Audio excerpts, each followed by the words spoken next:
On va apprendre aux internautes comment on fait pour régler un châssis de sidecar.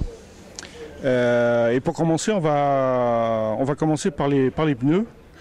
Il existe combien de configurations de pneus différents pour un châssis de sidecar? Pour un châssis, on a donc des pneus slick et des pneus pluie. Pour les pneus slick, on a comme les motos solo du pneu tendre, du pneu médium et du pneu plus dur, du hard.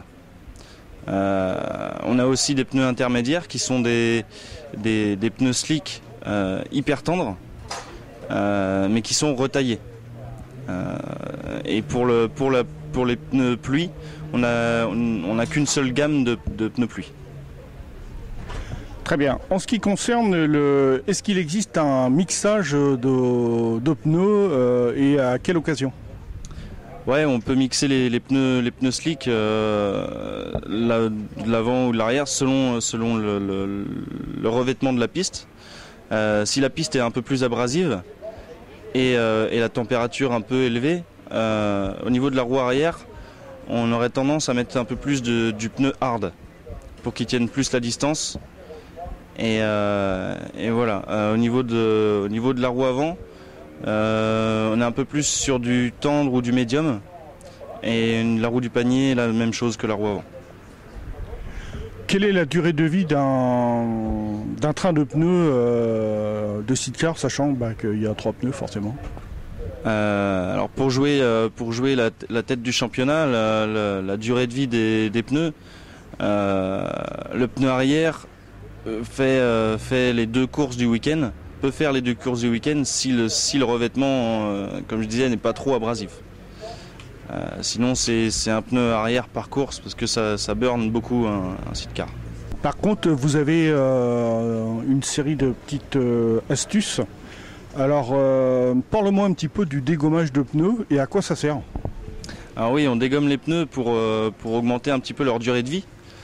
C'est-à-dire qu'on enlève la gomme morte qui est par-dessus le pneu.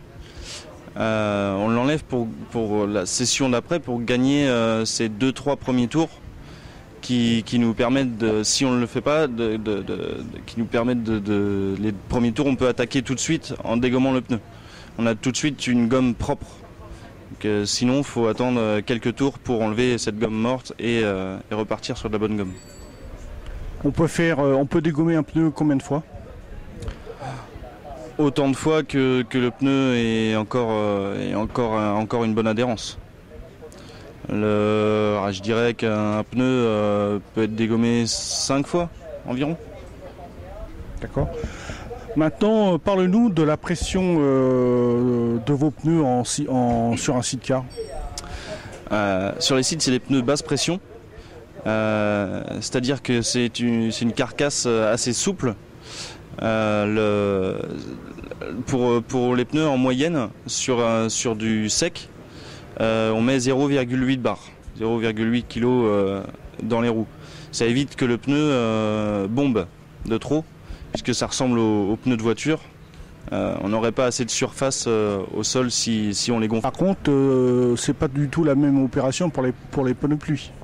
Non, pour les pneus pluie, on gonfle un peu plus pour que le pneu chauffe un peu plus dans ces conditions. Et donc vous les gonflez à 1 bar? Environ, c'est ça, environ, ouais. Sachant que pendant une course, les pneus, que ce soit sur du sec ou sur de la pluie, les pneus ont tendance à prendre environ 0,2-0,3 bar.